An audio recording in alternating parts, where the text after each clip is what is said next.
On jure solennellement que nos intentions sont magiques.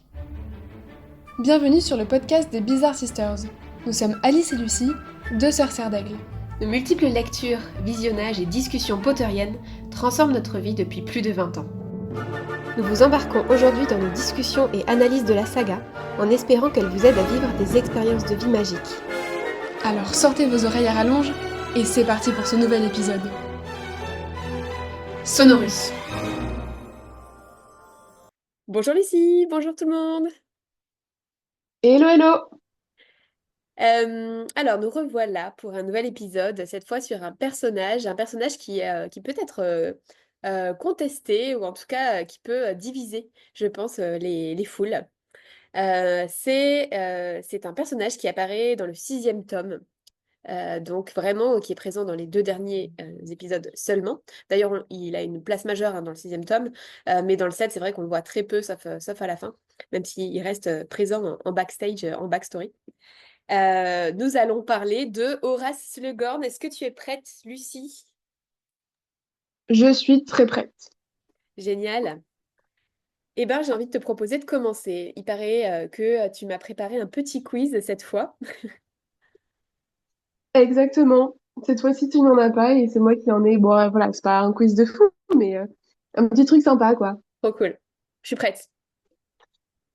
Ok. Est-ce que, Alice, tu te rappelles du nom entier du professeur Slughorn? Horace Slughorn? Il a un middle name, non? Ouais. Il a deux middle names. Deux, eh ben non, je ne sais pas.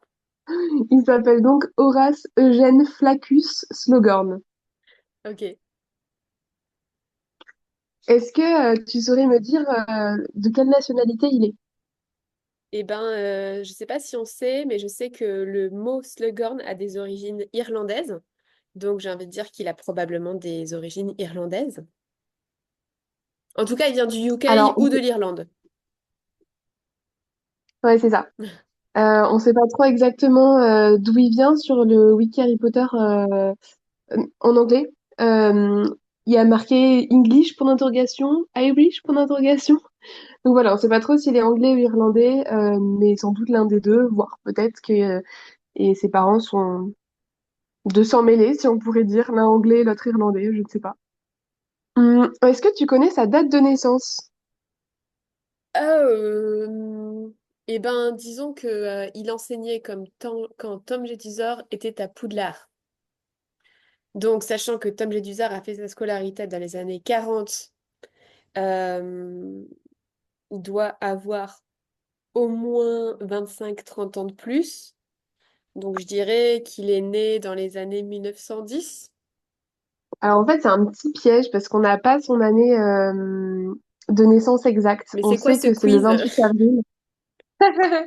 C'est des quiz comme t'en faisais en Nouvelle-Zélande, on s'amusait à faire des quiz ensemble et Alice, à chaque fois, elle posait des questions, mais elle n'avait pas la réponse. Du coup, on connaît sa date de naissance, on sait que c'est le 28 avril, mais sur le wiki, pareil, il y a marqué entre 1882 et 1913, donc c'est très flou. Ok. Donc, t'avais un peu raison, mais t'es dans la fourchette haute de la possibilité. Ouais. Oui, oui, bah c'est le plus jeune après, c'est clair que commencer sa carrière d'enseignant à Poudlard à 25 ans, c'est un peu ambitieux peut-être. Pourquoi? Bah, c'est un peu jeune, tu vois, en termes d'expérience et tout. D'ailleurs, Tom Jedusor, il Ouais. se voit refuser le poste de professeur de défense contre les forces du mal quand il a 18 ans, sous prétexte qu'il est trop jeune, par le professeur Dippet. Donc, Oui, mais quand on regarde dans le monde magique, au final, tu finis tes études vers 10, quand t'es majeur, donc ouais, 17-18 ans, par là. Et au final, t'as pas vraiment de... Enfin, on n'est pas au courant d'études qui pourraient se faire après ça. Donc oui, t'as sans doute une sorte de formation si jamais tu vas aller au ministère de la magie, si, si si, jamais si, t'es hein. Aurore ou On quoi. sait qu'il y a des cursus, qu'il y a des cursus. Relis Harry Potter 5 aussi. On sait qu'il y a des cursus d'études secondaires. Euh, Je l'ai relu il y a pas longtemps. Bah ouais, mais relis le chapitre 29. Il y a des cursus d'études secondaires et par exemple, on sait que Harry, quand il veut être Aurore, il faut qu'il intègre un cursus de préparation pour être Aurore, mais que pour être admis dans le cursus de préparation, ça lui demande d'avoir certains aspics. Et de la même manière, quand tu veux être médicomage, ça te demande d'avoir enfin, certaines compétences, etc. Donc voilà. Oui, mais c'est ça. C'est que il faut que tu aies tes aspics. Enfin, c'est aussi pour ça que les aspics sont très importants. Et qu'ils se posent la question dans le 5 et dans le 6 ce qu'ils gardent ou ce qu'ils gardent pas. Parce que justement, ça va être un peu déterminant pour la suite. Mais pour autant, voilà, on sait que Aurore, par exemple, il y a une sorte de petite formation avant ou quoi, mais on n'est pas forcément au courant de tout, et je pense qu'il n'y a pas forcément de formation dans tout non plus. Non, il n'y a pas forcément de formation dans tout. Et le bon exemple, justement, pour ça, c'est Percy Weasley. Puisque juste après, Ouais. quand il est en année 3 il est dans son. Enfin, pendant le troisième tome, il est dans sa dernière année de Poudlard. Et pendant la quatrième année de Harry, il est assistant de Barty Croughton. Donc, on voit bien que lui, il fait pas d'études secondaires pour le coup, il va direct au ministère. Donc, ouais, je pense que ça dépend des personnes. Enfin, bref. Donc, on connaît pas l'âge de Ouais, Slughorn. C'est le fin mot de l'histoire, quoi. c'est le fin mot de l'histoire, mais effectivement, il y a moyen qu'il ait... Enfin, on va en reparler. On va en reparler. Alice, est-ce que tu peux nous dire avec qui Slughorn se bat dans la bataille de Poudlard? Il se bat contre Voldemort, aux côtés de qui? Avec McGonagall et Flitwick. McGonagall, oui, mais c'est pas Flitwick. Ah ah. Ah ah, Shacklebolt. Kingsley Shacklebolt. oui, Ouais. bien. Euh, est-ce que tu peux nous dire quelque chose sur... Entre parenthèses, il s'est sans doute battu contre d'autres personnes. Oui, oui, contre d'autres personnes et avec d'autres personnes, mais en tout cas, on sait qu'au moment de la bataille un peu contre Voldemort, il était avec McGonagall et Shacklebolt. Yes. Est-ce que tu saurais nous dire en quoi est-ce qu'il a une, une place d'honneur un peu à Serpentard, ce professeur? Bah, il a été directeur de la maison Serpentard pendant de longues années avant de laisser la place au professeur Rogue. Euh, voilà, tout simplement. Donc, du coup, il a été directeur de maison quand Tom Jedusor était à Poudlard, quand les parents de Harry étaient à Poudlard aussi. Et on sait qu'il a pris Ouais. sa retraite, j'anticipe peut-être une de tes questions, mais on sait qu'il a pris sa retraite juste après la défaite de Voldemort. Euh, alors oui, mais ça répond pas forcément à la question comme je le voudrais. Mais en fait, je pense que juste ma question est pas très claire, mais je sais pas Non, comment la rendre plus c'est pas claire clair du tout. pour que ce soit pas non plus, enfin que t'aies pas la réponse non plus dans ce que je dis. Mais en gros, ce que je veux dire, c'est qu'il a son portrait qui va être affiché dans la salle commune de Serpentard. Ok, d'accord. Je sais pas si tu le savais. Non, je savais pas. J'ai pas été dans la salle commune de Serpentard quand j'ai joué à Hogwarts Legacy, j'étais Serdaigle, moi, évidemment. Et puis, de toute manière, à l'époque de Hogwarts Legacy, Slughorn, il était pas né encore. Non. Effectivement, j'ai une question pour toi. C'est quand est-ce qu'il a pris sa première retraite? Et ben, comme je viens de le dire, juste après la victoire enfin, juste après la chute de Voldemort, en fait, la première chute de Voldemort. Donc, C'est-à-dire en quelle année? quand Harry était bébé, c'est-à-dire en 1981. C'est ça. Trop fort. Pardon. Ok, ok. Euh, est-ce que je m'en ai un peu parlé, mais tu pourrais me parler peut-être de son origine, de son sang? Ouais. Son nom, le nom Slughorn fait partie des 28 noms sacrés des sorciers sans pur. Il y a une liste des 28 noms, des 28 familles sacrées et où il y a que des sangs purs sur des générations et des générations. Et donc, Slughorn en fait partie. Ouais, C'est ça que tu voulais très savoir? bien. Ouais. Ouais, c'est parfait. Ok. Et peut-être dernière petite question.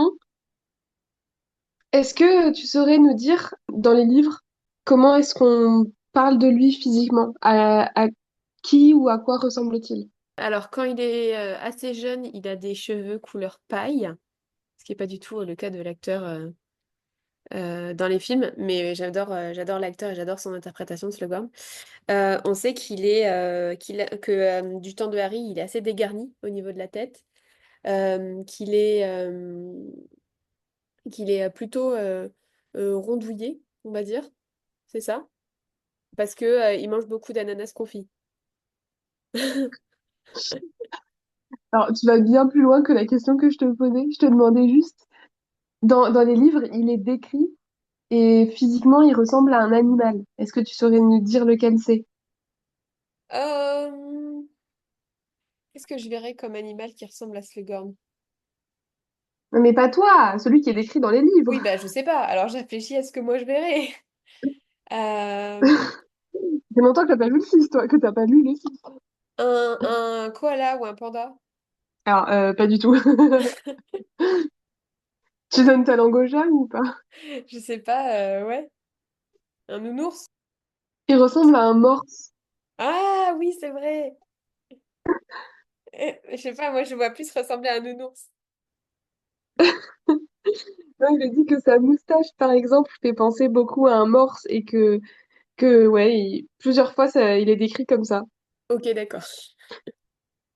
Bon, Un bah, du coup, nounours, on a voilà. tout son portrait physique déjà de fait.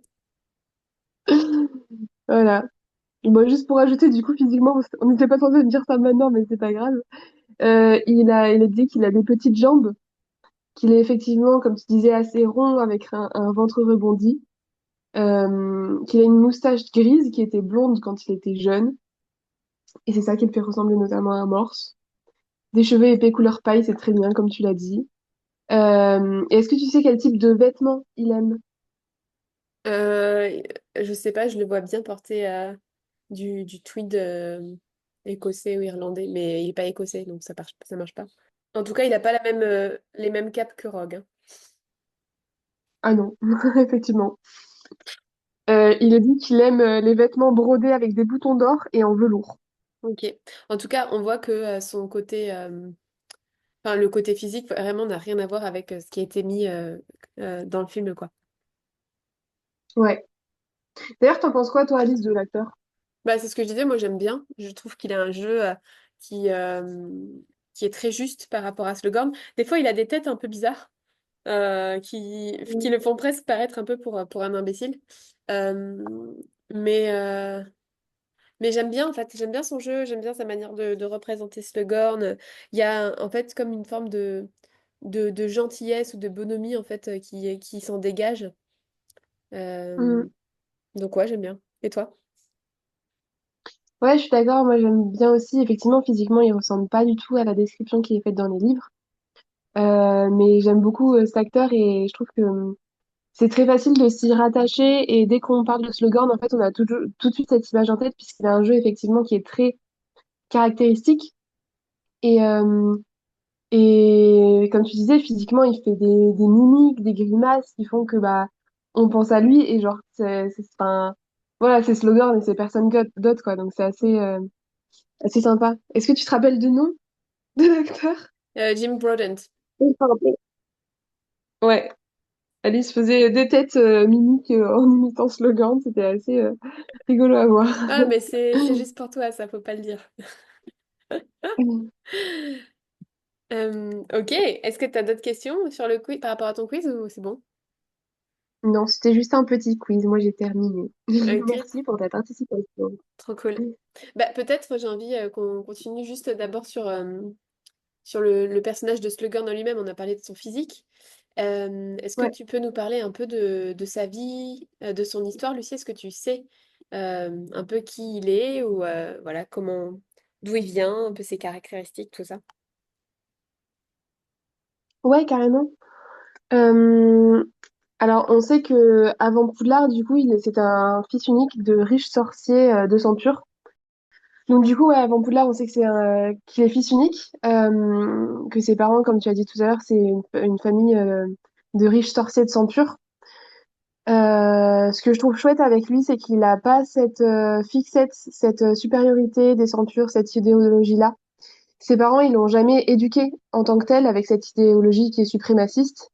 Pour autant, ses parents, visiblement, ils lui donnaient comme instruction de ne pas se rapprocher de Némoldu, de ce que j'ai lu sur le wiki Harry Potter. Ok. Hum, Au niveau de, de son histoire. Il y a une autre caractéristique aussi quand il est jeune, et c'est quelque chose qui était apparemment assez insupportable. Ah, il a toujours eu sa vision de l'élitisme, et donc que ce soit à Poudlard, mais même avant. Et donc effectivement, lui, il n'a pas forcément cette idéologie de une sang pur et en dessous de moi, même s'il a toujours ce truc de ah bah ouais, enfin quand même, 'fin, il y a quand même un truc qui est là, mais il n'a pas un dégoût des personnes qui sont pas à sang pur, quoi. Euh, en Ouais, revanche, lui, il s'est créé sa propre notion de l'élitisme. Et en fait, ce qui compte pour lui, c'est d'être entouré de personnes influentes, donc de personnes connues, de personnes douées, etc. Et c'était, ben, on le sait, parce que du coup, après, il monte le club de Slug, dont on va reparler après. Mais même avant qu'il soit professeur, notamment quand il était à Poudlard, apparemment, parlait de... je dis ça comme si j'étais à Poudlard avec lui, hein. Mais il parlait des personnes connues avec leur prénom, comme s'il les connaissait, genre le ministre de la magie, ah oui, Cornelius, nanana, etc. Enfin, c'était pas Cornelius à l'époque, hein, mais euh, comme s'il les tutoyait, comme si c'était des personnes proches de lui, euh, même si effectivement ses parents avaient pas mal de relations, mais du coup, il en faisait tout un plat pour montrer et pour ostensiblement montrer qu'il était proche de personnes influentes, quoi. Et donc, pour lui, ça a été sa manière de... Enfin, c'est vraiment son truc, quoi, d'être entouré de personnes qui ont de l'influence et de personnes qui sont douées, qui sont connues, etc. ouais. Tu m'as un peu coupé la parole, mais oui, c'est ça. Non, mais globalement, c'est ça que je voulais dire par rapport à son côté, sa jeunesse. Effectivement, son histoire familiale peut expliquer le fait qu'il soit ambitieux, parce que son père était haut placé au ministère de la Magie. Il était dans le département de la coopération magique internationale, et ses parents ont toujours encouragé effectivement à se rapprocher des personnes convenables et respectables. Euh, et donc, notamment, il y a cette anecdote où on sait que, voilà, il parlait du ministre de la Magie par son prénom, faisant croire qu'il était proche de lui. Mm. Euh, Moi, je pense que aussi le fait qu'il soit ambitieux, donc ça peut s'expliquer par son histoire familiale, mais aussi peut-être par le fait qu'il soit fils unique. Je sais pas, je sais pas ce que t'en penses, mais je pense que ça peut expliquer des choses aussi. Ouais, carrément. Et après, voilà, il a fait sa scolarité à Poudlard en tant que serpentard. Est-ce que tu veux nous dire ce qui se passe après ça? Bah, à un moment, il se retrouve professeur à Poudlard, Ouais. Prof de quoi? et ben, prof de potion. Et En quelle année, tu sais, à peu près? non, je sais pas, mais avant 1940. Ouais, c'est dans les années 1920, on sait. Après, justement, ça peut nous aider à mettre une date sur son année de naissance, parce qu'on sait que c'est dans les années 1920, et or, on sait que, du coup, sa naissance, c'est entre 1890, j'ai dit. Euh, Attends. C'est... Son année de naissance, c'est entre 1882 et 1913. Du coup, si c'est dans les années 1920 qu'il est devenu professeur, il devait avoir au moins 18 ans. Donc, effectivement, il est né plus ou moins autour de 1900, quoi. Ouais, ça me fait penser à... c'est marrant parce que finalement, du coup, il prend sa retraite en 1981, donc entre 80 ans et 100 ans. Et je suis en train de me dire, oh, putain, l'âge de la retraite chez les sorciers. Et ouais, Ce sera un peu notre âge de retraite à nous. ouais. Bon, après, c'est pas pareil, ils ont pas la même espérance de vie. On sait que les sorciers, ils ont une espérance de vie beaucoup plus longue, autour de 150 ans, si je dis pas de bêtises. Et d'ailleurs, c'est assez ironique de voir que Voldemort, il est mort beaucoup plus jeune. Finalement, il a vécu peut-être quelque chose comme 70 ans.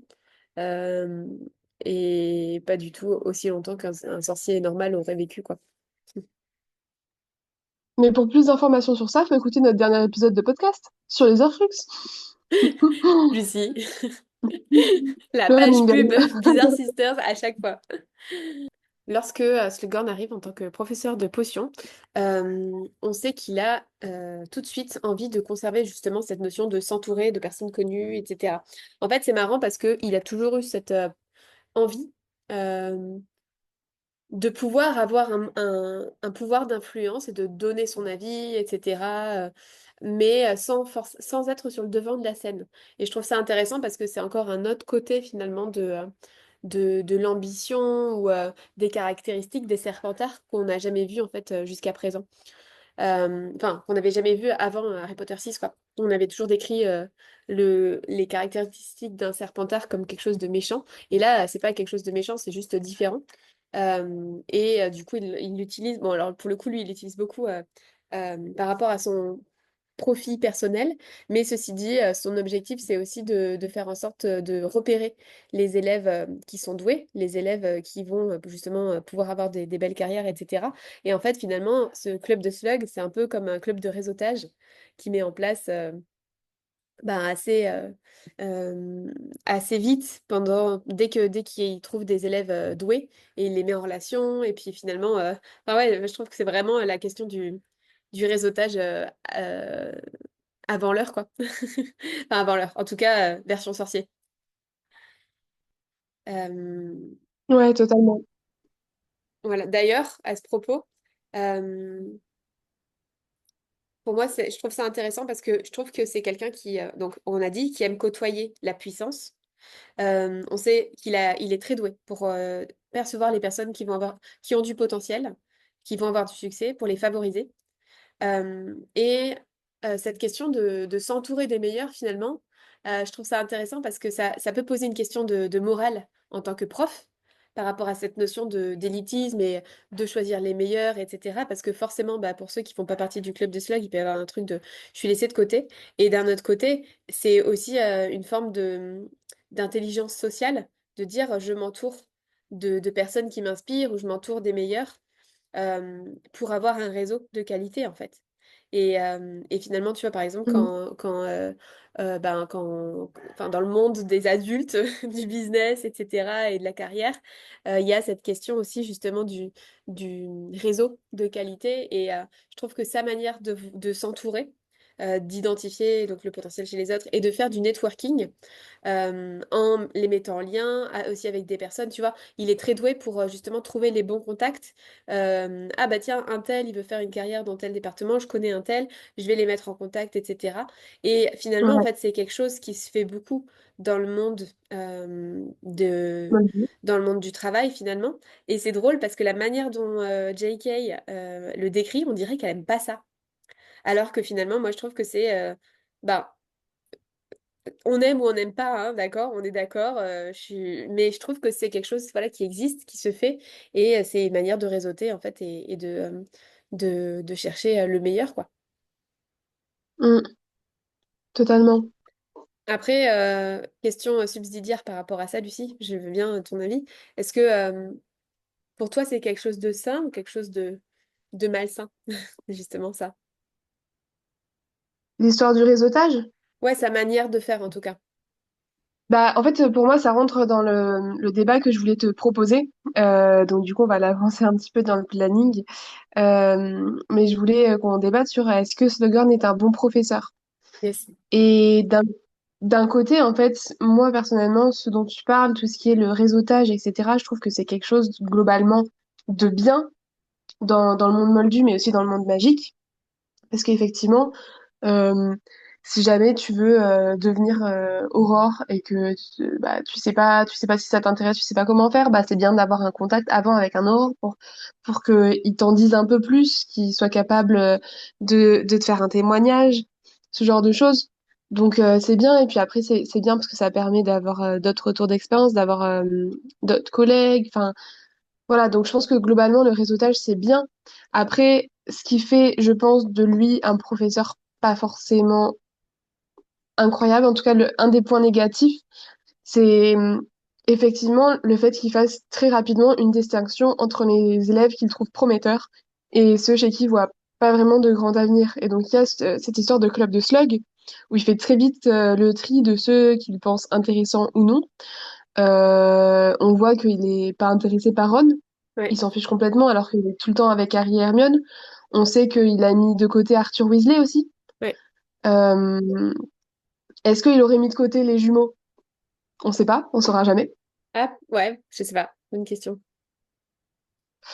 Mais enfin, moi, je trouve que effectivement, le fait de d'avoir ce club de slug, d'un côté, c'est chouette pour les élèves qui en font partie, parce que ça donne un côté convivial. Et puis pour le coup, c'est un des seuls moments où on voit en fait des élèves de différentes maisons qui sont rassemblés ensemble, mais de toutes les Ouais, maisons. c'est vrai. Et, euh, et qu'il y a un mélange de Gryffondor, Serdaigle, Poufsouffle, Serpentard. Et de différentes années aussi. Ouais. Et on connaît les rapports que ont les Serpentards avec les Gryffondors, par exemple, ce qui fait que dans le club de Slug, Zabini et Harry ne parlent pas du tout ensemble, par exemple, ce qui est dommage, mais bon, c'est une autre histoire. Mais ça, c'est quelque chose qui est chouette parce que ça permet aux élèves de se regrouper, d'être à travers les différentes maisons, les différentes années, comme tu dis, mais ça met de côté d'autres personnes, et notamment, on voit dans le 6 surtout quand on le lit, Ron, enfin, il le prend très mal, et il y a de quoi. Ouais, ouais. Bah ouais, c'est ça, enfin pour moi, je suis d'accord avec toi, c'est que il y a ce côté de c'est génial parce que effectivement, il va encourager des élèves. Après, le problème, c'est pour tous ceux qui sont laissés de côté, on est bien d'accord. Et on sait aussi que la manière dont on regarde quelqu'un, euh, même sans rien dire, euh, même si là, clairement, il y a des moments où, où il n'est pas forcément très obligeant avec les personnes qui sont pas aussi douées que les autres. Mais ouais, du coup, il y a un truc de l'ordre de... euh, en fait, les personnes qui sont moins douées que les autres, il y aurait une manière de les encourager qui serait différente, tu vois, pour moi. Pour être vraiment faire. Après, en tant que professeur, en tant que tel, c'est un bon professeur d'un point de vue d'enseignement. Pour le coup, tu vois, je pense par exemple, tu vois, à Rogue, par rapport aux potions, la manière dont lui, il enseigne, c'est en mode, bon, bah, allez-y, et puis c'est pas bien, hop, je vous zappe et je vous casse, quoi. Et Slughorn, je trouve que justement, on voit que c'est un bon enseignant. D'un point de vue de sa matière, mais après effectivement c'est dans le comportement des élèves. Moi une question que je me pose c'est que d'un point de vue personnel, euh, tu vois de sa personnalité à lui, de sa personnalité à lui, c'est plus finalement, il y a du mal à savoir quelle est la part de générosité qu'il y a là-dedans, de dire j'ai envie d'aider les personnes que j'aime bien. Encore une fois, Mm. c'est contestable, mais ça vient de la générosité, ou bien si ça vient d'une envie de j'ai besoin Puissant. d'être aimé et d'avoir de la reconnaissance et que les personnes voilà m'aiment bien, tu sais, comme une envie pathologique d'être reconnu, d'être aimé, d'être là, tu vois, d'être vu. Et il y a Ouais, cette ambivalence entre les deux, entre j'aime me rendre service, j'aime être utile, et ben, j'ai besoin d'être vue comme, enfin voilà, d'être chouchoutée ou d'être reconnue, etc. Et je trouve que c'est intéressant parce que je pense qu'il y a un peu des deux dans le caractère de Slughorn. Et d'un côté, ben, très bien, et de l'autre côté, ben non, pas bien, quoi. C'est pas cool d'utiliser les élèves pour combler un vide interne qui vient probablement d'une blessure personnelle, tu vois si on va chercher un peu plus loin. Euh, ouais. ouais. Moi, je me suis noté la même chose, effectivement, ce que tu disais par rapport à Rogue, que d'un côté, c'est un bon professeur parce que déjà, de ce qu'on en voit, il enseigne bien. Il a aussi, alors encore une fois, ça peut être contestable, mais le fait que, par exemple, dans Harry Potter 6, quand on le voit dans le premier cours de potion et qu'il récompense l'élève qui a réussi à faire la meilleure potion de mort-vivant, bah, c'est sympa parce qu'il le récompense avec un petit cadeau. Après, encore une fois, c'est contestable parce que c'est pas un petit cadeau, c'est le Félix Félicis, donc c'est quelque chose de très puissant, qui a un seul élève qui l'a. Pour le coup, il va pas choisir, entre guillemets, à qui il le donne parce que c'est le meilleur élève. Donc, en fait, ça fait, je trouve, une bonne compétition aussi. Ça motive les élèves à vouloir être meilleurs, mais il y a toujours ce truc de, bah, par exemple, moi quand j'ai fait mon BAFA, on dit tu laisses jamais un élève de côté et un enfant de côté. Peu importe enfin genre si tu fais une pièce de théâtre, peu importe qu'il ait le rôle du chevalier qui est la personne la plus importante ou qu'il ait le rôle de la petite abeille qui va bourdonner autour d'une fleur, mais en fait, il faut que tous les enfants aient un rôle. Et bah là, pour moi, c'est un peu pareil dans le cas de, bah, de l'enseignement, quoi. Ouais, je suis d'accord Et avec de toi. s'il fait un cadeau. Ouais, merci pour la comparaison. C'est clair. Après, je sens qu'effectivement, comme tu dis, il y a un truc de l'ordre de la compétition va amener, enfin, dans ses croyances hein, et dans sa manière de Mhm. fonctionner, la compétition va amener les élèves à se dépasser. Et peut-être aussi de susciter l'envie de faire partie de ce club d'élite, tu vois, de dire, ah bah je vais m'améliorer et tout. Mais il peut y avoir aussi un côté décourageant, et ça, bah, pour le coup, c'est vraiment une... Ouais, Enfin, on a tous eu des profs qui étaient dans les deux sens, en fait, soit qui allaient encourager les personnes qui avaient plus de difficultés, et bah, pour le coup, génial, quoi. À partir du moment où c'est fait depuis un espace de vas-y, je crois en toi et tu peux y arriver, comment est-ce qu'on peut faire pour améliorer ça et tout. Et à l'inverse, des professeurs qui laissaient de côté des élèves qui arrivaient moins bien. Et on sait que c'est pas confortable du tout pour des élèves qui arrivent moins bien, quoi. ouais, c'est sûr. Mm. C'est sûr. Euh, Et puis aussi, il y a le fait que, contrairement à Rogue, il est, je trouve, globalement assez juste avec ses élèves. Et là où je disais, il va récompenser peu importe qui c'est, peu importe quel élève, mais celui qui a fait la meilleure potion. Il va aussi, contrairement à Rogue, euh, donner des points à ceux qui le méritent, et peu importe qu'ils soient Serpentard ou Gryffondor, ouais, carrément. ou Poufsouffle ou Cerdagne. Ouais, Et ça, franchement, pour moi, c'est un truc qui fait que c'est un bon prof. Et pour moi, c'est ça qui fait aussi que, par exemple, Chourave ou McGonagall sont des profs qui sont géniales parce que peu importe qui se trouve en face d'eux, que ce soit des élèves de leur maison ou pas, alors qu'elles sont directrices de maison, elles vont aussi bien donner des points à d'autres maisons que enlever des points à leur propre maison si jamais il se passe quelque chose avec leurs élèves. ouais, entièrement d'accord. Du coup, juste pour résumer, qu'est-ce que tu penses globalement sur le fait que est-ce que c'est un bon professeur ou pas? Est-ce que tu penches plutôt vers le oui ou plutôt vers le non? Ben, je pense que Compliqué, hein? c'est une question binaire. Et que du coup, Oui. j'ai envie de donner une réponse intermédiaire parce que personne n'est tout blanc ou tout noir. Et c'est ça que j'aime justement avec les personnages d'Harry Potter, c'est qu'au final, euh, encore plus peut-être avec lui, parce que sinon c'est vrai qu'il y en a beaucoup qu'on a tendance à ranger d'un côté ou de l'autre. Mais en fait, on se rend compte qu'il n'y a jamais personne qui est tout blanc ou tout noir. Ron, qui est le super ami, etc., bah, il y a des moments où il a ses crises de jalousie, où il est insupportable, où il est méchant même avec Harry, etc. Et Slughorn, on voit bien qu'il a ses côtés de lumière et ses côtés d'ombre, comme tout le monde en fait, et comme chacun de nous. Et pour moi, c'est ça qui rend quelqu'un d'humain aussi en tant que personnage, parce que on est beaucoup plus complexe que juste bien ou mal, quoi. Donc, difficile de répondre à la question, mais j'ai envie de dire sur certains plans oui et sur d'autres non. Merci, parce que c'est la réponse que j'attendais. J'attendais justement à ce que tu répondes pas quelque chose de binaire, de oui ou de non. Donc merci. Et toi? Bah, moi, Pareil? j'ai la même réponse. Et effectivement, je trouve que globalement, ça reste un très bon professeur, mais parce qu'encore une fois, on a le point de vue de Harry la plupart du temps. Et que si jamais le Harry Potter n'était pas Harry Potter, mais Ron Weasley, je pense que ce serait plutôt un non, c'est un mauvais professeur. Mm. Mais bon, après, voilà, ça rentre encore une fois dans la question de l'appréciation de chacun.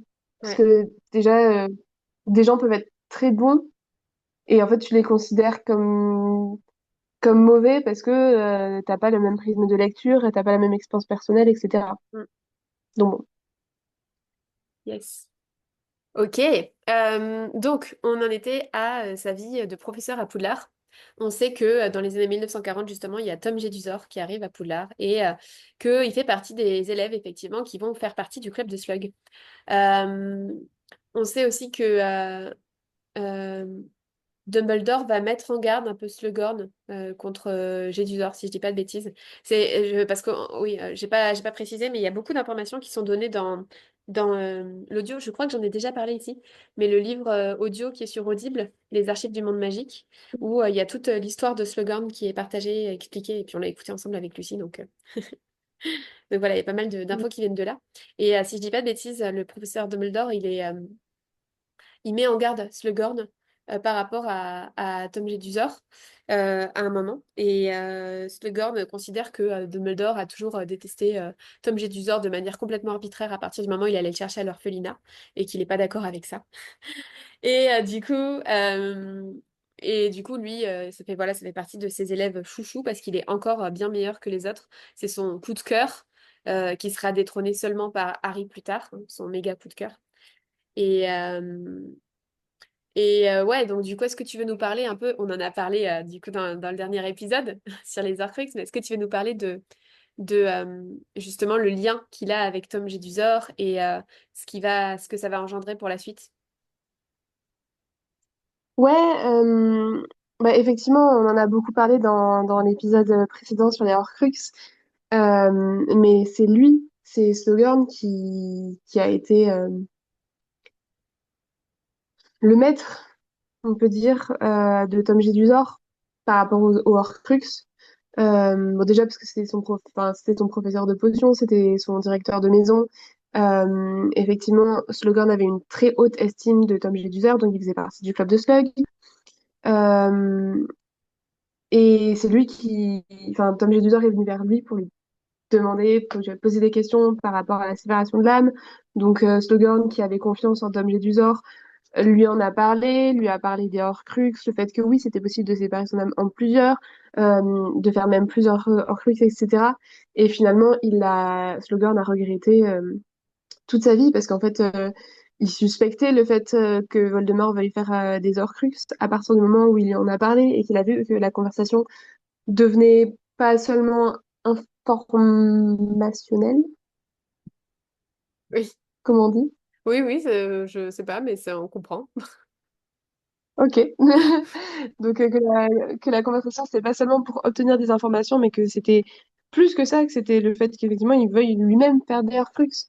Euh, et quand on a quelques anecdotes par rapport à ça, on sait que quand Tom est revenu à Poudlard une première fois après sa scolarité pour demander le poste de défense contre les forces du mal, Horace, il s'est douté qu'il avait fait un Horcrux parce qu'il voyait qu'il avait changé physiquement. Non, non, il l'a pas vu. Bah, si, pour moi, c'est la première fois. Il l'a vu, mais il lui a pas parlé parce qu'en fait, il s'est rendu compte que Tom Jedusor n'avait rien à faire de Slughorn. Mais il l'a vu de loin. Et la deuxième fois que Tom est revenu à Poudlard dans les années 60-70 pour le même poste, cette fois-ci, Horace, il s'est caché dans son bureau euh, parce qu'il avait peur et que je crois qu'il l'a aperçu aussi de loin, qu'il l'a vu mais qu'il l'a pas reconnu. Et il a eu peur de son apparence et là, il a compris et il était certain qu'il avait fait un truc. Non, Au alors moins un. il est jamais certain, ça c'est sûr. Par contre, il est jamais certain parce que on sait qu'il vit dans cette peur-là. En fait, finalement, si on résume, lui, il a Oui, donné vraiment l'information clé à Tom Jedusor pour avancer sur son secret et pour avancer vers l'immortalité. Et finalement, euh, Slughorn se rend compte effectivement une fois que Tom Jedusor a quitté Poudlard qu'il a fait une erreur sur son élève préféré et qu'en fait il l'aimait pas lui Slughorn, mais que effectivement Dumbledore devait avoir raison sur le fait qu'il était manipulateur et il avait essayé de chercher les informations pour lui parce qu'il n'a pas été rentré en contact, il n'a pas essayé de le revoir, il a pas du tout continué à échanger avec Slughorn. Et en fait, à partir de là, il a peur. Il a peur effectivement du fait que Voldemort puisse avoir créé un Horcrux, mais il n'en est jamais vraiment certain. Il le soupçonne fortement, mais il n'en est jamais vraiment certain. Et il évite, en oui, fait. Il disparaît. En fait, il a honte. Et ça, je trouve ça intéressant, c'est qu'en fait, il a hyper honte de ce qu'il a fait. Il se rend compte qu'il s'est fait oui, berner. Donc, je pense qu'il y a vraiment ce truc de mince, je me suis, euh, je me suis fait avoir, en fait, et j'ai fait une énorme bêtise. Et donc, du coup, il refuse d'affronter le passé. Et, il disparaît, en fait. Enfin, il enterre ce truc-là pour ne jamais en parler. Euh, ouais, Enfin, bon, voilà. Et donc, du coup, ça avance dans le temps, etc. Et puis, en fait, au moment où Harry il meurt, enfin, bah, n'importe quoi, au moment où les parents de Harry meurent, et qu'on apprend que Voldemort a disparu, là, il se dit, ah, en fait, ouf, tout va bien. En fait, il n'avait pas fait d'Horcrux. En fait, du coup, je suis tranquille, etc., etc. Et c'est à ce moment-là qu'il prend sa retraite en se disant, bon, bah, trop cool, il a disparu et je peux vivre tranquillement. Euh, et du coup, il profite pleinement de sa retraite pendant quelques années, pendant une quinzaine d'années, 14 ans. quelque chose comme ça, avant qu'il y ait le retour de Voldemort dans le quatrième tome. Et là, à ce moment-là, il entend des rumeurs comme quoi peut-être que il va se passer quelque chose, etc. Et en fait, quand on apprend que Harry est revenu en disant que Voldemort a tué Cédric et que Voldemort est de retour, etc., lui, il sait direct que Harry, il dit vrai et que en fait, ses pires craintes sont fondées et qu'en fait, Voldemort a bel et bien fait un Horcrux. Et que du coup, euh, ben voilà, il se dit mince, en fait, j'ai fait une énorme erreur. Et donc là, il est saisi de culpabilité et de peur aussi. Euh, on sait que dans les 3 jours qui ont suivi la résurrection, entre guillemets, de Voldemort, il y a un mange-mort qui est venu chez Slughorn pour essayer de... Enfin, on ne sait pas pourquoi, mais soit pour le recruter, soit pour autre chose, mais en tout cas pour l'emmener à Voldemort. Et Slughorn qui s'est transformé en fauteuil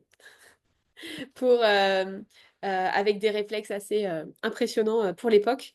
Enfin, pour quelqu'un qui était en retraite bedonnante depuis 13-14 ans. Et du coup, il s'est transformé en fauteuil. Et du coup, là, il a compris, il s'est dit, mince, en fait, là, je suis plus en sécurité. Et à partir de là, il a commencé pendant tout Harry Potter 5, finalement, à avoir une vie de nomade pour fuir et pour se cacher de, euh, de Voldemort. Et en même temps, c'est là qu'il change son souvenir et qu'il modifie parce qu'il se dit, on va me demander. Et en fait, il a tellement honte de son erreur qu'il essaie de le cacher. Et du coup, il change son souvenir parce qu'il se doute que Dumbledore va lui demander. Ouais, c'est ça. Mais effectivement, pour moi, il y a quand même, bon, alors après, du coup, ça me met le doute, mais pour moi, il y a quand même le fait que la première fois que Tom est revenu à Poudlard, il pensait qu'il avait fait un Horcrux. La deuxième fois, il en était plus ou moins convaincu, même si effectivement, il peut jamais en être sûr parce qu'il va pas lui demander. Pour moi, je suis d'accord sur le fait que quand Tom Jedusor, donc Voldemort, est mort, il avait peur qu'il soit pas vraiment mort. Mais au final, comme il voit que ça persiste, il profite de sa vie, du coup, dans la maison de ses parents où il est revenu s'installer, du coup, quand il était à la retraite. Il organise, on sait, des dîners, etc. Mm.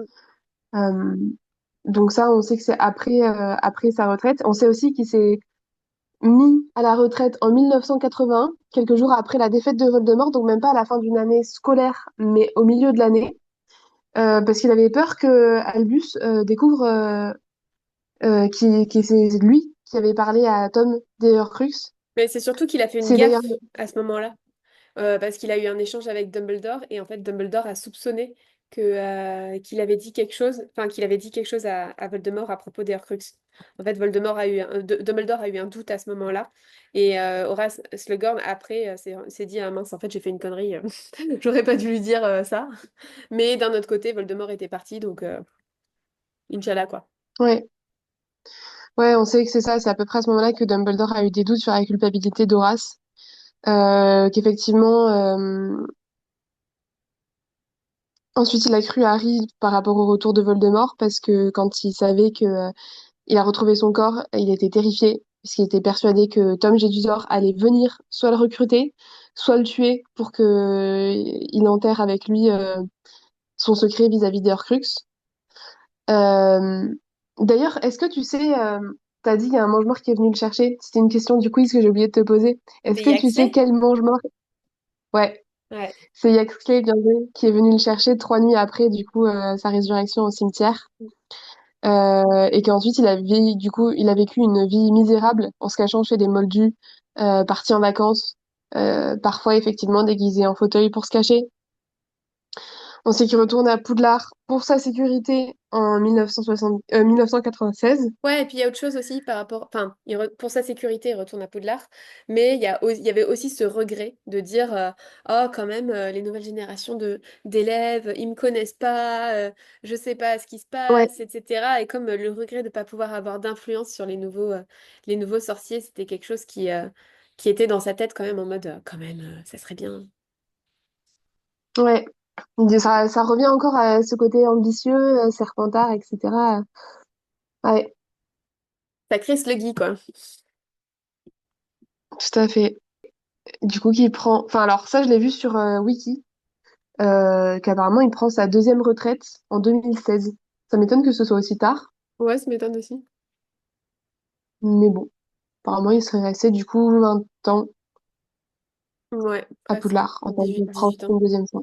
En tout cas, c'est pas lui qui enseigne les Non, potions de quand les enfants. 96 à 2016, ça fait De longtemps. 98, Lucie. Non, 96 quand Harry... Ah Ah oui, oui, non, 98, exact, je vais dire pardon. après la bataille de Poudlard. La bataille de Poudlard a eu lieu en 98. Oui, exact, pardon. Et j'ai envie juste qu'on revienne sur cette histoire de lien avec Tom Jedusor. Parce que finalement, enfin surtout sur cette culpabilité qui entoure Slughorn et cette honte, en fait, enfin, en n'acceptant pas en fait son erreur, ce qui s'est passé, et en essayant de le cacher, euh, par peur finalement d'être jugé, par peur du regard des autres, de Dumbledore en particulier, par honte de s'être fait berner, etc., par ce truc de mince, j'ai échoué, je me suis fait avoir, etc. Euh, Finalement, il cause des problèmes gigantesques, puisque Dumbledore, il aurait pu récupérer le souvenir beaucoup plus tôt s'il l'avait dit rapidement après, quoi. Après les années de Ouais. Poudlard, quoi. Et, euh, et finalement, je trouve que c'est intéressant parce que ça vient aussi poser quelque chose pour nous à refléter et à réfléchir à comment est-ce qu'on gère ça. Mais finalement, quand il y a quelque chose comme ça, quand on a fait une erreur, des fois, il y a des erreurs où on a honte et en fait, c'est super dur de l'accepter ou de la dire, etc. Et finalement, c'est aussi en le disant, en le partageant, que on va pouvoir non seulement accepter ce qui s'est passé, l'erreur, euh, le souci qu'il y a eu, et réussir à avancer pour passer à autre chose et pour guérir ce qui s'est passé en fait. Euh, Ça me fait penser à des bêtises, tu sais, d'enfants, de genre j'ai cassé un truc et en fait je l'ai remis tel quel comme s'il se passait rien et j'ai trop honte donc je vais pas le dire parce que j'ai peur de me faire gronder. Et finalement, en fait, le fait de l'avoir dit, ça aurait pu, enfin de le dire plus tôt par exemple, ça aurait pu, on aurait pu le réparer alors que si jamais t'attends, tu peux pas. Enfin, tu vois, ce genre de situation qu'on a forcément tous Ça a déjà. été une anecdote personnelle? Bah, je suis sûre enfin, je suis sûre d'avoir déjà vécu ce truc-là, hein. Après, j'ai plus d'idées en tête, mais on l'a forcément tous déjà vécu ce truc-là. Et en fait, je pense Ouais. que c'est un bel exemple aussi, justement, de montrer que finalement, en osant révéler ce secret, en osant révéler son erreur, c'est comme ça finalement qu'il va le réparer. C'est parce qu'il les assume. Et, et aussi de comprendre là pour le coup qu'il n'est pas responsable de l'action de Tom Jedusor et que finalement oui il a fait une erreur qui a eu des graves conséquences parce que bah, Tom Jedusor a fait ce que lui il avait envie de faire derrière.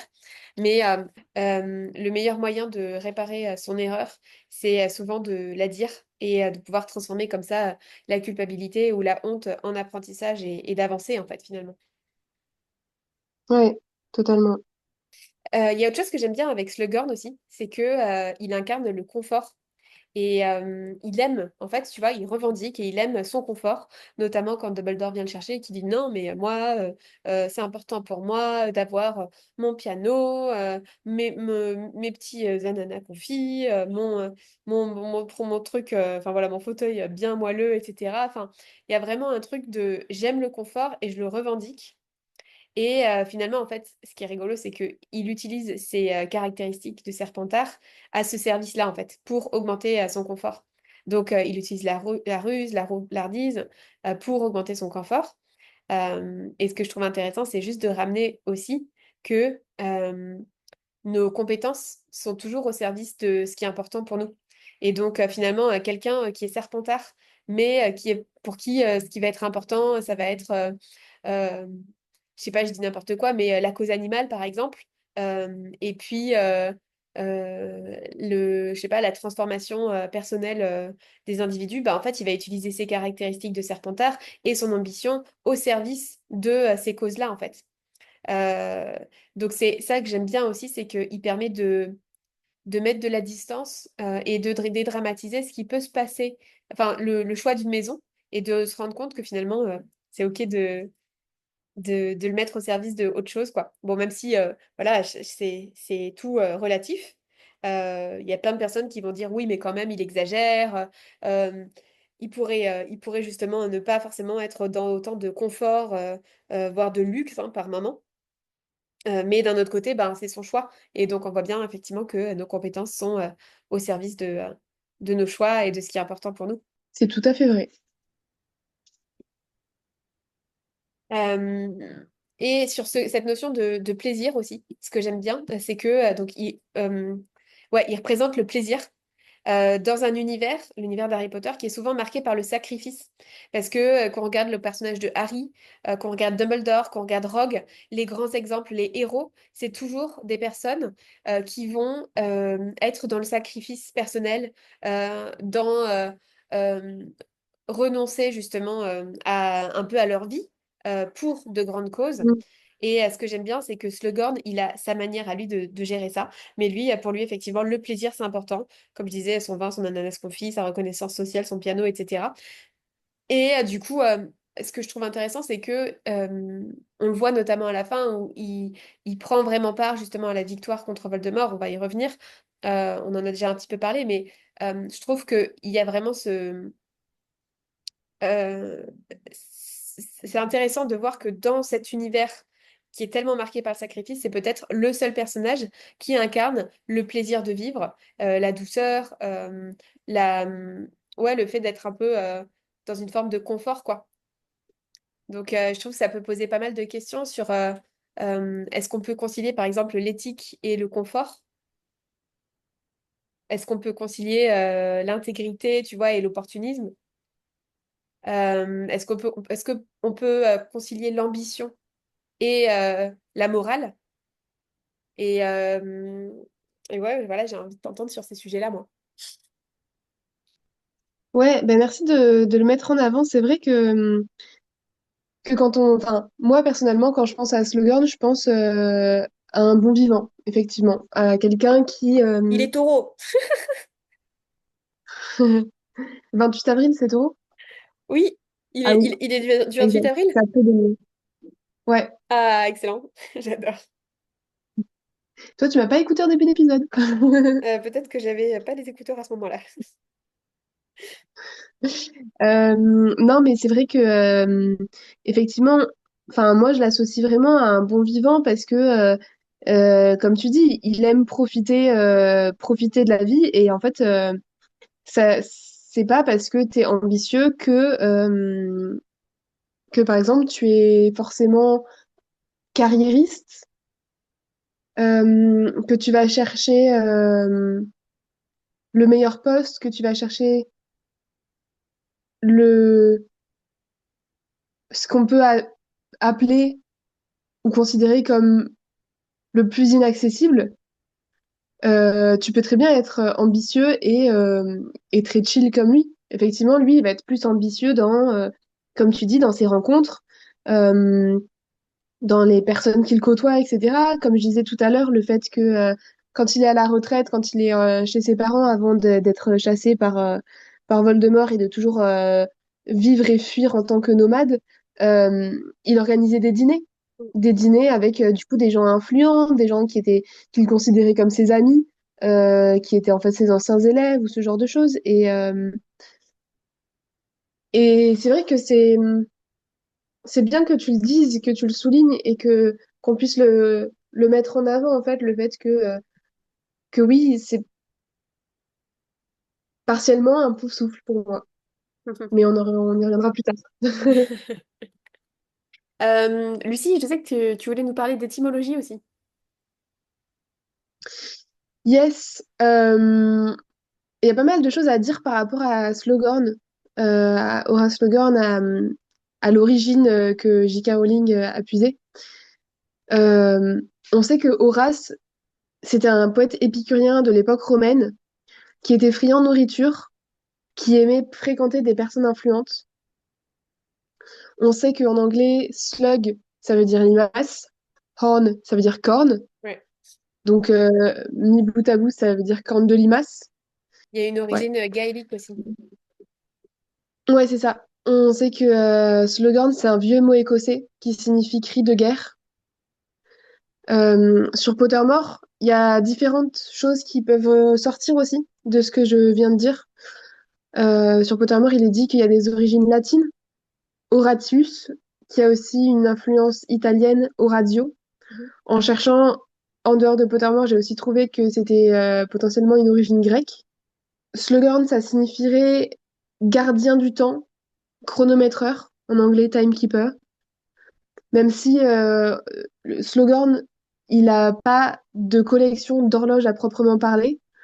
Il collectionne les personnes qu'il a rencontrées, qu'il apprécie. On sait qu'il voilà, il veut garder contact, comme on disait, dans la durée. Ouais, j'avoue, j'ai du mal à voir le lien avec le timekeeper, enfin, ou le gardien du temps, là, pour le coup. Bah, c'est comme ça que enfin, ça signifie gardien. Enfin, oui, slogan, ça signifie timekeeper, donc en français gardien du temps ou chronométreur. Et pour moi, c'est le fait que en fait, il n'a pas du coup d'horloge en tant que tel. Le seul rapport au temps qu'il peut y avoir, c'est pour moi le sablier qu'il a, le sablier incroyable que je trouve trop beau en plus dans les films, qui est en lien avec le temps et qui fait que quand une discussion est intéressante, le sable s'écoule plus lentement, plus doucement. Euh, et pour moi, du coup, la collection, enfin ce qu'il lui vient collectionner, c'est plus les personnes qu'il rencontre et que en fait le lien avec le temps, c'est le fait qu'il garde contact dans la durée avec ces personnes qu'il admire, avec qui il veut garder contact, qu'il veut garder dans sa collection. On voit que du coup, il n'a pas de collection d'horloges chez lui, mais il a une collection de portraits. Et en fait, ces portraits, c'est une collection d'étapes de sa vie et de ses différents élèves. Et en fait, il a grandi aussi avec ses élèves, qui à la base étaient des élèves de 11 ans, qui sont arrivés jusqu'à la fin de leurs aspics, qui ont évolué, qui sont maintenant qui ont des professions sorcières. Certains vont être dans le Quidditch, certains vont être au ministère de la magie, etc. Donc, en fait, c'est gardien du temps pour moi qui est passé et gardien du temps qui va venir en mêlant sa propre histoire à lui et l'histoire des autres. Yes. Euh, du coup, il y a ce que je disais, le cri de guerre, le vieux mot écossais. Euh, L'étymologie de ça, c'est war cry. C'est un mot utilisé pour décrire un instrument à vent de fiction qui vient d'un recueil de poèmes. C'est alors enfin, de plusieurs recueils de poèmes. Il y a Eneados de Garvin Douglas, il y a The Rollowy Poems de Thomas Chatterton, et il y a encore d'autres poèmes sur la bataille de Hastings.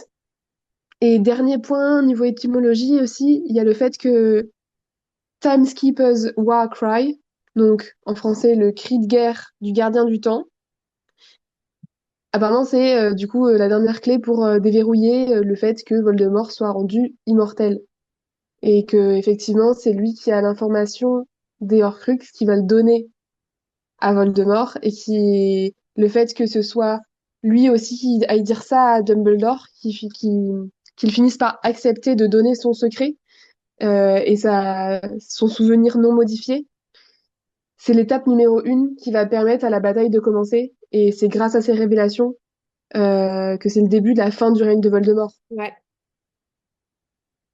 ouais, carrément. Et donc du coup le cri de guerre du gardien du temps. C'est un peu ça. Ok. Bah, c'est intéressant, ouais, parce que effectivement, il a quand même un énorme rôle dans la victoire contre Voldemort. T'as fini sur Ouais, l'étymologie?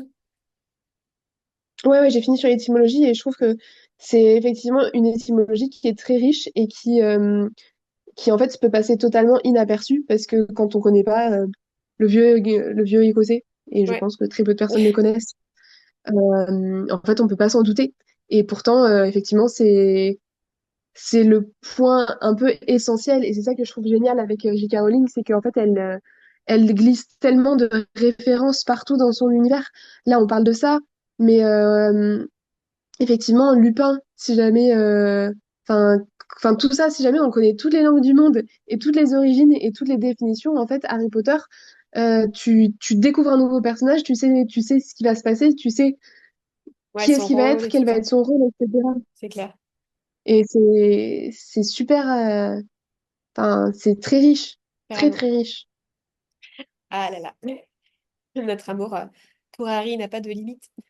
Et j'ai envie Exactement. ouais, de reprendre ce que tu disais là sur la fin par rapport à son étymologie. En fait, c'est clair que Slughorn, il a un grand rôle dans la victoire contre Voldemort parce que clairement, si jamais il n'avait pas partagé le secret, on n'aurait jamais su qu'il avait 7 Horcruxes, etc. Enfin, 6 mais plus un.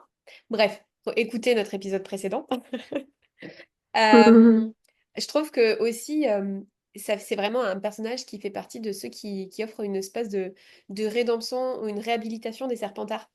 On se rend compte que en Ouais, fait pendant longtemps ça a été enfin en fait il a fui par couardise, par lâcheté et finalement ben euh, il y a ce changement en fait il marque ce changement de finalement pendant la bataille de Poudlard il se bat etc alors qu'il a toujours refusé de faire partie de l'ordre du Phénix parce que il voulait pas déclarer officiellement une allégeance à Dumbledore parce qu'il se sentait en danger etc donc toujours ce côté lâcheté qui ressortait et finalement là bah en fait à la fin on voit que il fait de la résistance passive d'abord, active ensuite, qu'il se bat. Et je trouve ça beau parce qu'en fait, c'est aussi un exemple de montrer que, euh, en fait, le courage, c'est pas forcément inné pour tout le monde, mais par contre, ça peut s'apprendre.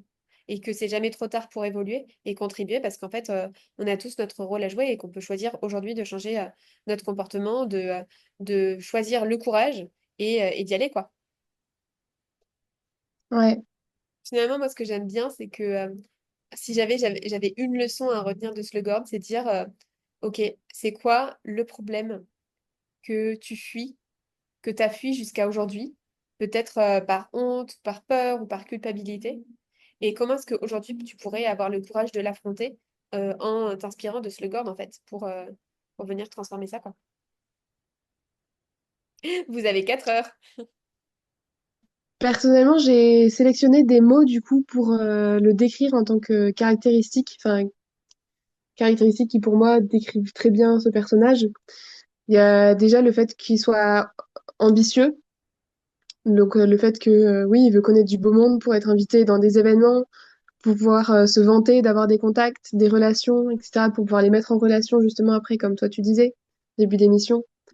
Déjà, quand il était élève à Poudlard, ce qu'on disait tout à l'heure, il appelait le ministre de la Magie par son prénom. Euh, tout ça, c'est quelque chose qui est très ambitieux et qui bah, du coup, est un des points clés des Serpentards. En autre caractéristique, pas forcément la meilleure pour lui, mais pour moi, il y a la lâcheté. Le fait qu'il assume pas ses actes, de parler à Tom Jedusor des Horcruxes, ensuite il va se cacher justement de façon très lâche en tant que fauteuil quand il est recherché par Voldemort. Et Tout par ça, Dumbledore. euh, et par Dumbledore, ouais.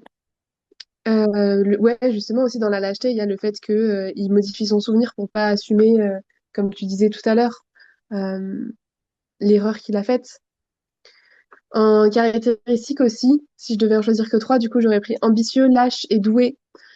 Doué parce que il a énormément de compétences, il s'y connaît dans tellement de domaines et ça dépasse les simples connaissances. Des fois, on s'y connaît dans beaucoup de domaines, mais on a juste un peu les bases, Ouais, disons. c'est vrai. Là, il s'y connaît vraiment, que ce soit la métamorphose, la magie noire, les potions, il, il connaît beaucoup, beaucoup de choses et de façon assez approfondie. C'est un sorcier Même puissant, ouais. Dumbledore, même Dumbledore, il dit qu'il est impressionné. Il reconnaît le fait que Slughorn a des talents considérables. Ouais, Et pour parler un petit peu de ses compétences, donc du coup, on sait que bah, c'est un excellent maître des potions. Il sait réaliser des potions qui sont parmi les plus dures à réaliser, la Mortensia, le Felix Felicis, le Polynectar. On sait il s'y connaît en magie noire, comme on disait, donc il s'y connaît sur les Horcruxes. Ça veut dire qu'il s'y connaît sans doute plus aussi. Et il connaît sans doute beaucoup d'autres choses. On n'est pas au courant, mais voilà.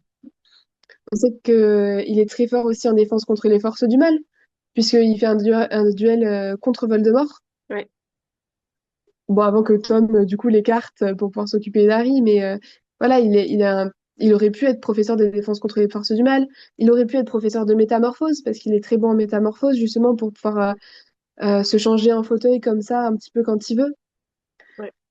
Euh, il modifie sa mémoire, il modifie ses pensées. Certes, c'est un peu grossier la façon dont il change son souvenir.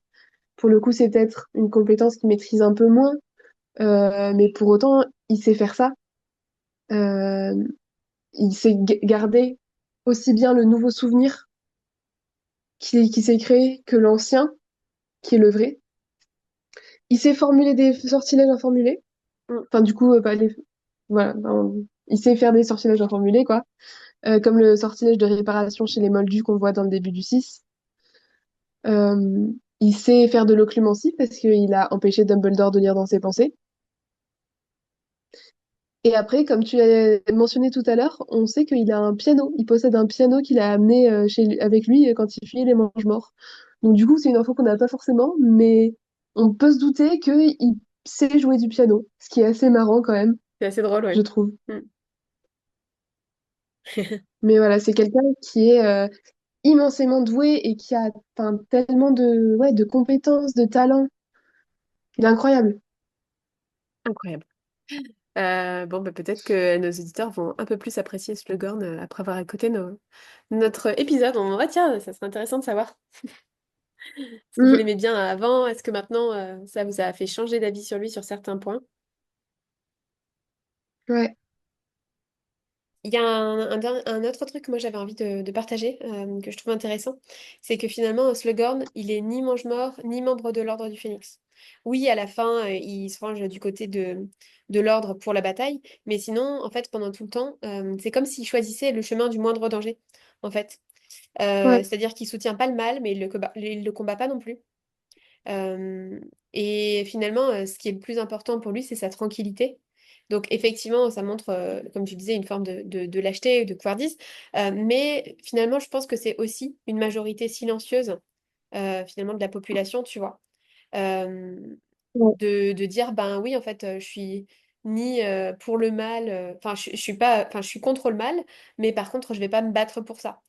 Et je pense que, il y a beaucoup de personnes qui doivent se sentir mal à l'aise avec Slughorn parce que finalement, ça leur apporte un miroir avec des facettes d'eux qu'ils acceptent pas forcément. Un peu, tu sais, comme on avait dit avec Luna, le fait qu'il y avait des...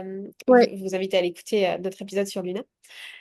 Qu'il y a des Mhm. facettes de Luna, qu'elle peut être malaisante parce que finalement, c'est des miroirs de parties de soi qu'on n'accepte pas forcément. Et je pense qu'il y a la même chose avec Slughorn, puisque vraiment, je pense que la majorité des personnes sont dans cette forme de euh, je suis contre le mal, mais j'ai pas envie de trop me bouger pour changer quelque chose, quoi. Bah, c'est intéressant ce que tu dis parce que oui, effectivement, je pense que c'est la majorité des personnes dans Harry Potter, dans la guerre contre Voldemort, etc. Mais c'est aussi la majorité des personnes dans la vie. C'est ce que je disais. Et aujourd'hui... Ah, c'est ce que tu dis parler d'aujourd'hui aussi? Oui, c'est ce que oui, c'est ce que je disais. C'est pour ça Ah, que je ok. pense qu'il y a beaucoup de lecteurs qui trouvent, enfin, qui se sentent mal à l'aise avec Slughorn ou qui l'aiment pas trop, parce que à chaque fois, quand ça vient faire miroir à des parties de soi qu'on n'aime pas, ben ça pique, quoi. Pardon, je pensais que tu parlais vraiment que dans la partie Harry Potter et que justement, ça mettait ça en lumière pour des personnes qui auraient voulu potentiellement rentrer dans l'ordre, mais qui sont comme Slughorn et qui sont gênés parce que ils osent pas prendre partie. Mais effectivement, ouais, c'est ça, c'est dans la vie en général aussi. Ouais. Et aujourd'hui, avec tout ce qui se passe dans le monde, bah, en fait, les gens parlent beaucoup, disent qu'ils sont pas d'accord, effectivement, mais pourtant, ils prennent pas, ils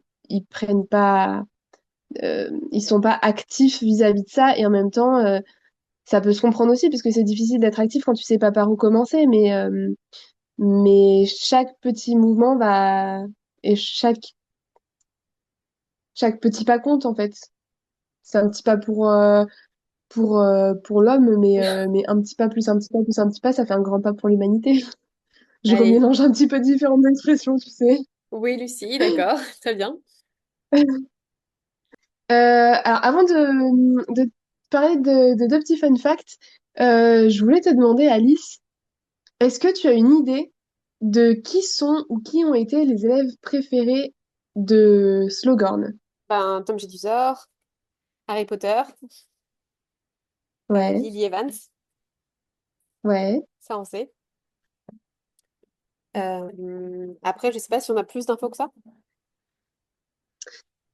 On en a deux, trois, ouais, dont on entend parler, ou en tout cas, Ah oui, tu veux dire ceux qui faisaient partie du club de Slug qu'on connaît? oui, si tu veux, par exemple, aussi, ça peut marcher. Ben, on sait qu'il y a le capitaine de l'équipe de Quidditch des Harpies. Ouais. qu'il y a le directeur de la Gazette du Sorcier. Et j'ai plus les noms par contre, hein. Alors, le capitaine de l'équipe de Quidditch des Holyhead Harpies, c'est Gwenorgh Jones, pour info. C'est la capitaine d'ailleurs, je crois. Ah, peut-être. Ouais. Et voilà, elle. Ensuite, il y a le directeur du Chicaner. Pas du tout, de la Gazette du Sorcier. Oui, c'est ça. Gwenorgh Jones, c'est bien une femme. J'ai pas, par contre, le nom de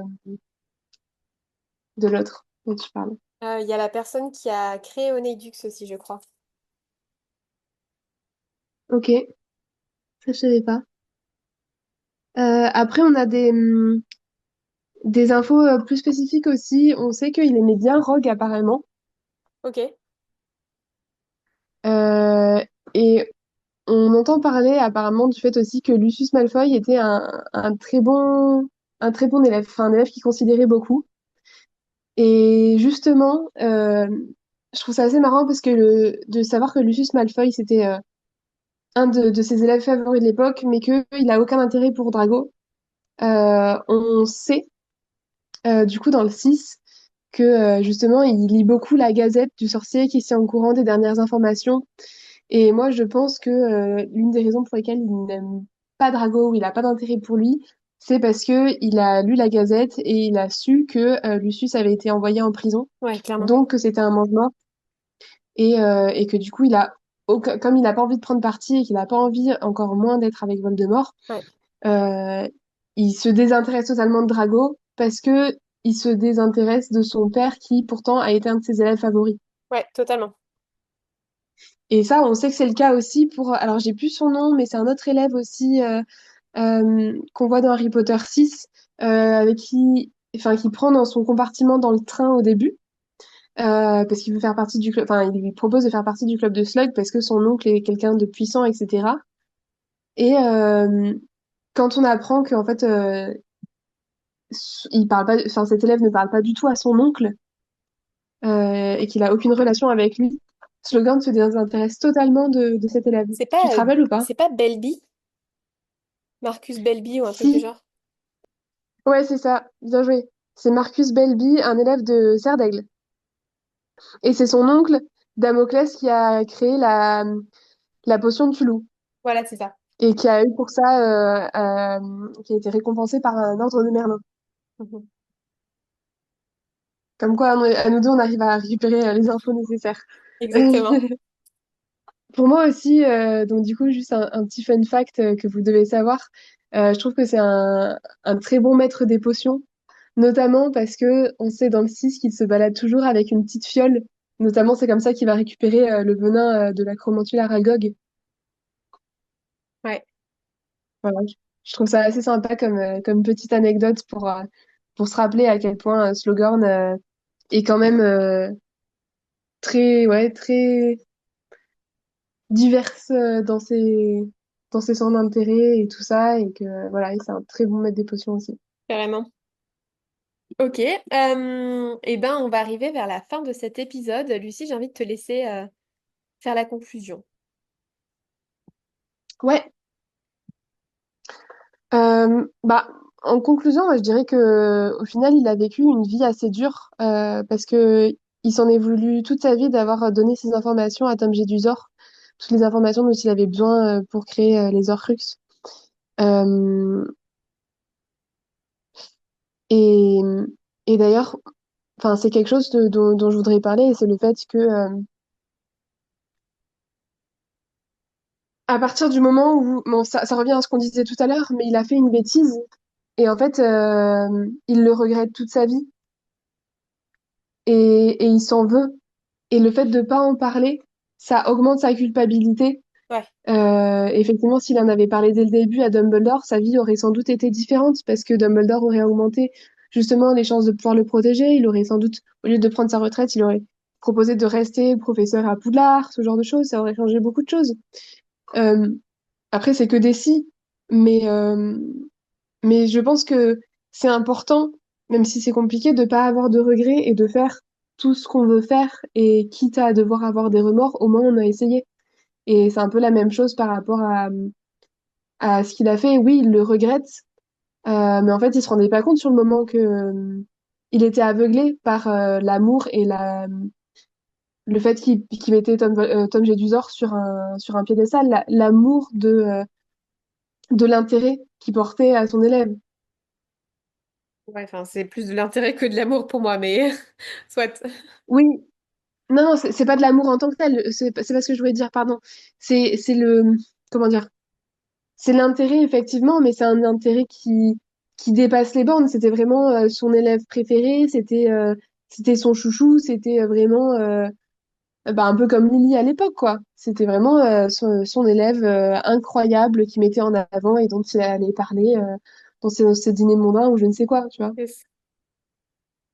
Et pour moi, à partir du moment où bah, tu as fait quelque chose, bah, c'est dur, mais il faut pas regretter parce que tu l'as fait. Et vaut mieux l'avoir fait que de se dire, ah bah zut, je l'ai fait. Enfin, je sais pas Yes. si ça fait sens ce que je dis.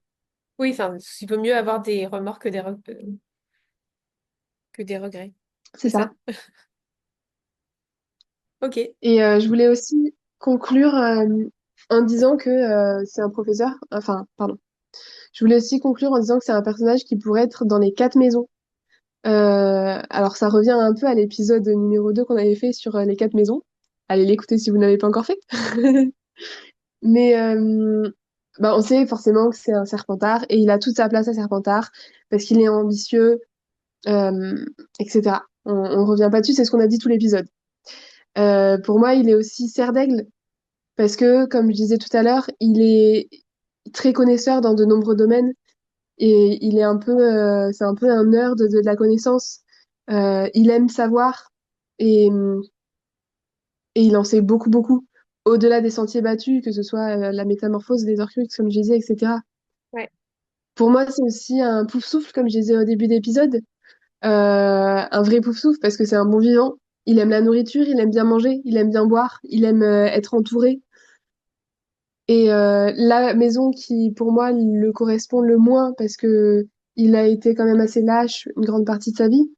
Mais pour moi, il peut aussi rentrer dans la Gryffondor à la fin de sa vie, notamment bah, quand il décide de revenir à Poudlard, de reprendre un peu sa vie en main, de pas être juste passif parce que Voldemort le pourchasse, mais d'être aussi actif et donc de combattre dans la bataille finale contre Voldemort, etc. Ouais, c'est Pour moi, vrai. c'est vraiment un personnage qui est très qu'en fait qu'on peut retrouver dans toutes les maisons, même si bien évidemment, comme d'habitude, il y en a toujours une ou deux qu'on retrouve plus que les autres. Ouais, totalement. Mais là, franchement, il rentre partout, quoi. Totalement. Par contre, j'ai juste une petite remarque aussi, c'est j'arrive pas à comprendre vraiment comment il fonctionne ce personnage parce que il va être un peu aveuglé par les flatteries et le jeu de Tom Jedusor, que Tom Jedusor est intéressé pour avoir des informations, mais au final il n'est pas intéressé par sa personne. Donc Horace Logan, il va se sentir important et il va apprécier cet élève aussi, alors qu'au final, cet élève se fiche plus ou moins de son professeur, mais juste il veut ses connaissances. Là où au contraire, il va pas voir que certaines personnes ont des talents un peu cachés, comme Ron ou Arthur Weasley. Il va leur Ouais, donner aucun intérêt. mais c'est aussi parce que voilà, il est sensible à la flatterie et puis c'est ce qu'on disait, ce besoin d'être aimé, d'être reconnu, qui a un côté très pathologique pour lui et qui fait que forcément, ben, du coup, plus tu vas le flatter et l'amener dans le brosser dans le sens du poil, plus tu as de chances Hmm. de t'attirer ses faveurs, quoi. Ouais. Est-ce que Alice, tu veux qu'on fasse ce qu'on fait normalement pour les personnages et faire un peu une de journaux si Oui, Horace faisait la une des journaux, comment est-ce que quelle serait cette une de journal? ouais. Ça pourrait même être le titre de sa biographie, tu sais. Ouais, c'est ça. Alors, moi, comme titre, j'ai trouvé, j'ai choisi Horace Le Gorn entre opportunisme et plaisir, élitisme et intégrité. Hmm, c'est bien ça. Histoire de mettre un peu toutes ces facettes. Très complet. Ouais. Et toi? Moi, j'ai eu du mal. J'ai eu beaucoup de mal déjà. Au début, j'avais oublié de le faire. Du coup, je l'ai juste fait hier, j'y ai réfléchi, mais j'ai eu beaucoup de mal à trouver. Euh, j'ai deux potentiels une de journal pour lui. Ouais. J'ai soit Horace Logorn, un bon vivant ambitieux, Mhm. qui est un peu bateau. Ouais. Non, bah après, ça, c'est un côté de lui, hein. Donc, Mm. Soit quelque chose, mais il faut aller chercher un peu plus loin. Je vais m'expliquer. Mais Horace Logorn, un lion en cage. vas-y, explique. J'ai, j'ai, je sais pas pourquoi. En vrai, ça m'est venu un peu comme ça. Et je me suis dit, mais pourquoi ça me vient? Et en fait, il y a plusieurs choses pour moi qui sont là-dedans. Il y a le fait de un lion en cage. Donc, du coup, peut-être que c'est aussi parce que Il bah, révèle le sa lion, puissance et son courage à la fin de Gryffondor, c'est ça? c'est ça. Hmm. Il y a le fait qu'effectivement, le lion, ça peut faire penser à Gryffondor, et donc du coup, il est en cage parce que c'est la maison qui lui correspond le moins par rapport à ce que je disais juste avant, qu'il est plus Serpentard, Poufsouffle et Serre d'Aigle, que le côté Gryffondor, ça lui correspond moins, mais qui va libérer ça, effectivement. Je vais pas dire à la fin de sa vie, parce que c'est pas la fin de sa vie, 98, euh, mais vers la fin de son histoire, en tout cas, il s'est caché pendant bien trop longtemps et à la fin, il laisse enfin sortir sa puissance et sa bravoure, son courage, etc. Yes. Et aussi parce que, ouais, il ose enfin affirmer une partie de lui sur la fin. Voilà. Trop cool. Ouais, du coup, c'est chouette. C'est deux facettes complètement différentes que tu as choisies. Mais c'est pas facile, hein, parce que, encore une fois, les personnages de JK, ils sont jamais tout blanc, tout noir. Donc, trouver une manière de le décrire en quelques mots, euh, c'est pas facile, ouais. Bon, tu t'en es bien sorti.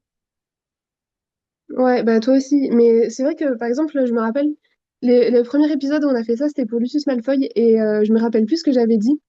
Mais j'avais eu beaucoup de facilité à... Enfin, ça m'était venu assez rapidement. Alors que là, je me suis vraiment creusé la tête, quoi.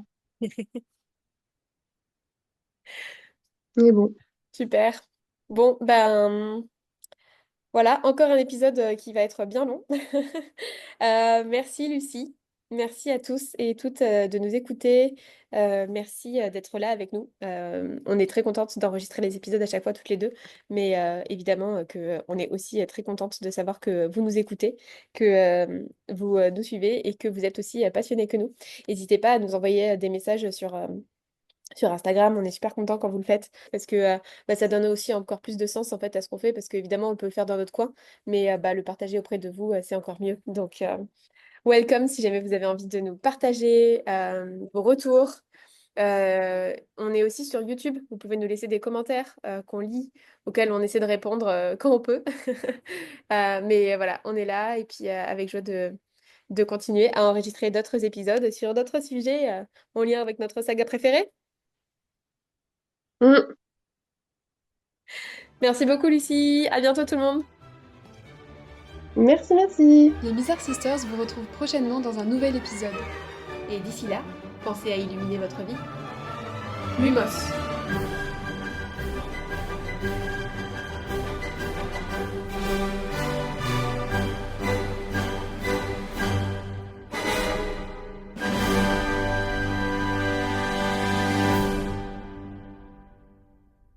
Enchantement accompli.